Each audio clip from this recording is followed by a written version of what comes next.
फिर जो गर्म हवा इसके टच में आने के बाद में आउटपुट से जो निकलती है वो ठंडी हवा में कन्वर्ट हो जाती है, क्योंकि ये जो फिन्स लगे हुए हैं ये भी बहुत ठंडे होते हैं। Hello friends, welcome back to my channel जिसका नाम है ऑनेस्ट बाय समीर। आज हम बात करने वाले हैं एसी के बारे में। जब भी आपके यहाँ पर एसी चलता है तो आप एक चीज जरूर देखते हो कि भाई इसमें जो पानी निकलता है, ड्रेन वाटर पाइप जो लगा होता है वो क्यों लगा रहता है, और एसी में पानी निकलता क्यों है। क्योंकि हम इसमें पानी तो भरते नहीं है, ये कोई कूलर तो है नहीं कि आपने इसमें पानी भर दिया और वो कहीं ना कहीं से निकल रहा हो। इसी बारे में आज हम इस वीडियो में बात करने वाले हैं कि एसी में पानी आखिर निकलता क्यों है और ये पानी आता कहाँ से है। तो चलिए शुरू करते हैं वीडियो शुरू करने से पहले आपसे एक रिक्वेस्ट रहेगी, चैनल को अगर सब्सक्राइब नहीं किया तो चैनल को सब्सक्राइब करना ना भूलिएगा। एसी में पानी आता कहाँ से, इससे पहले हम ये जानेंगे कि इवेपोरेटर क्या होता है।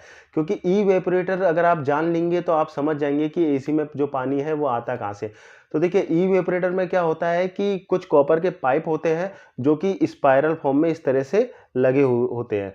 तो इस तरह से इवेपोरेटर में पाइप लगे होते हैं और उसके ऊपर फिंक्स इवेपोरेटर बोलते हैं इसको, जिसमें बहुत ही महीन महीन जालियां बनी होती हैं।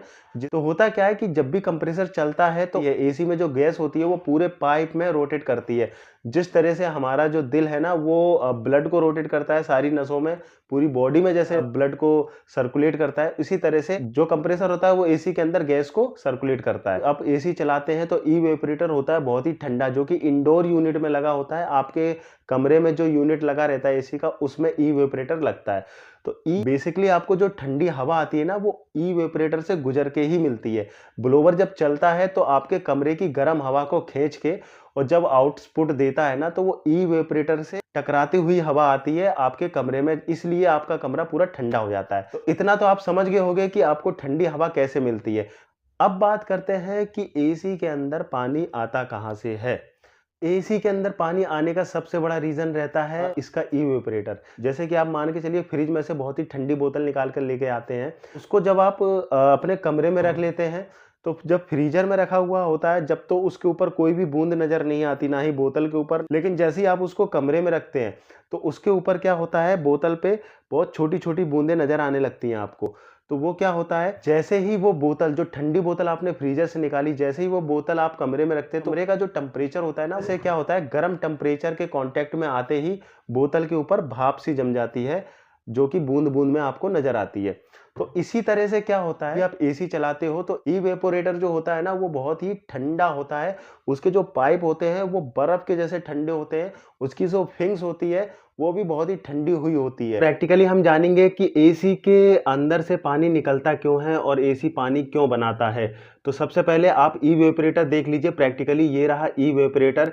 बेसिकली इवेपोरेटर जो होता है ना वो बनता इस तरह से है। ये जो आप देख रहे हो ना, ये पाइप होते हैं कॉपर के, इसमें गैस का संचालन होता है। ये जो पाइप देख रहे हो ना, इसमें गैस का संचालन होता है और इसमें गैस हमेशा रहती ही रहती है। जब भी ये चलेगा तो इसमें गैस मूव होती रहती है। और जो ऊपर लगी हुई है ये जालियां, इनको फिन्स कहते हैं। जो एसी में यूज किया जाता है फिन्स इवेपोरेटर होता है, क्योंकि इसमें ये जालियां होती है ना, महीन महीन बहुत ही बारीक बारीक जालियां होती हैं, इससे मिलके बना हुआ होता है।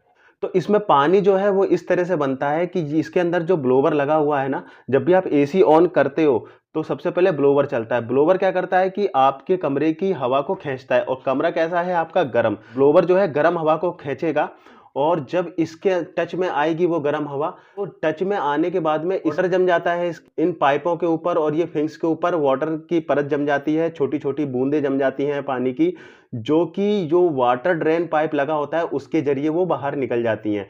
अगर इसके अंदर पानी जमेगा और वो वाटर नहीं निकलेगा तो इसमें इकट्ठा हो जाएगा पानी, जिसके बाद में आपका एसी बर्फ भी जमा सकता है, जिसकी वजह से आपका एसी प्रॉब्लम दे सकता है और वो खराब हो सकता है। इसलिए वाटर ड्रेन पाइप जो है इसीलिए दिया होता है कि जो भी वेस्टेज वाटर है वो एसी बाहर अपने आप निकालता रहे। ठंडी हवा कैसे आती है, ये जो आपका ब्लोवर लगा हुआ है नीचे, जैसा कि आप देख पा रहे हो, इसके नीचे जो ब्लोवर लगा हुआ है वो उस गर्म हवा को खींच रहा है। उसके बाद में इसके टच में गर्म हवा आती है, और फिर जो गर्म हवा इसके टच में आने के बाद में आउटपुट से जो निकलती है वो ठंडी हवा में कन्वर्ट हो जाती है। क्योंकि ये जो फिन्स लगे हुए हैं ये भी बहुत ठंडे होते हैं, पाइप भी बहुत ठंडा होता है। जब भी इसमें से कोई भी हवा निकलेगी तो वो ठंडी होकर ही आउटपुट में आपको मिलने लगेगी।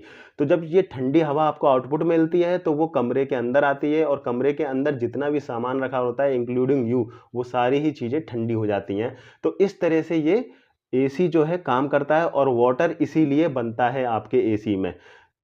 बेसिकली नॉर्मल भाषा में आप समझिए कि गर्म टेम्परेचर जैसे इसके कांटेक्ट में आता है, जैसे गर्म हवा इस ठंडे पार्ट के कांटेक्ट में आती है, इसके ऊपर बूंदों के पार्टिकल बन जाते हैं और वो बूंदें बाहर निकल जाती हैं वाटर ड्रेन पाइप के ज़रिए।